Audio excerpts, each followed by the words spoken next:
کہ انسان قدم قدم رسول اللہ کی سنت کے مطابق رکھنے کی کوشش کرتا ہے. جب ہم علم حاصل کریں گے انشاءاللہ پوری زندگی رسول اللہ صلی اللہ علیہ وسلم کی شریعت کے مطابق ہم گزارنے کی کوشش کرتے رہیں گے. تو علم حاصل کرو. علم کے ذریعے سے ہم اللہ کو پہچان سکتے ہیں. علم کے ذریعے سے ہم اللہ والوں سے محبت کر سکتے ہیں. اگر ہم ان پڑھ ہی رہیں گے, گواری رہیں گے, تو ہمیں صحیح نماز پڑھنا کیسے آئے گا؟ ہمیں صحیح رکوع کرنا کیسے آئے گا؟ ہمیں صحیح سجدہ کرنا کیسے آئے گا؟ جب ہم قرآن کی تعلیم اچھے طریقے سے حاصل کریں گے تو انشاءاللہ جب نماز پڑھیں گے تو نماز پڑھنے میں ہمیں لطف آئے گا. حضرت علی کی بارگاہ میں ایک دیہاتی آیا. عربی آنے کے بعد کہتا علی کچھ پوچھنا چاہتا ہوں. حضرت علی نے فرمایا پوچھو, کیا پوچھنا چاہتے ہو؟ وہ عربی کہتا ہے علی یہ بتاؤ کیا تم نے اپنے رب کو دیکھا ہے؟ حل رأیت ربک یا علی, اے علی یہ بتاؤ کیا تم نے اپنے رب کو دیکھا ہے؟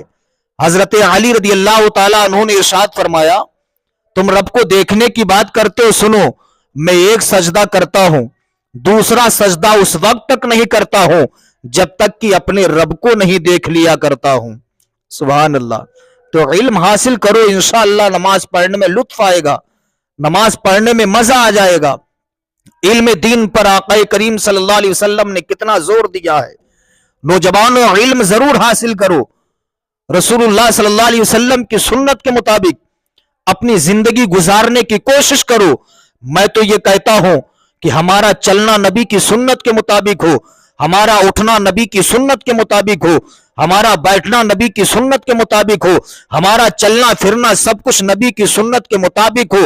ہم جب کھائیں ہمارے کھانے کی ادا بولے نبی نبی, جب ہم پیئیں ہمارے پینے کی ادا بولے نبی نبی, جب ہم چلیں ہمارے چلنے کی ادا بولے نبی نبی, جب ہم سوئیں ہمارے سونے کی ادا بولے نبی نبی. جب ہم رسول اللہ کی سنت کے مطابق اپنی زندگی گزاریں گے, رسول اللہ کی سنت کے مطابق راستوں سے نکلیں گے, زمانہ دیکھ کے کہے گا جب رسول اللہ کا امتی اتنا اچھا ہے, جب رسول اللہ کا غلام اتنا اچھا ہے تو سارے نبیوں کا امام کتنا اچھا ہوگا.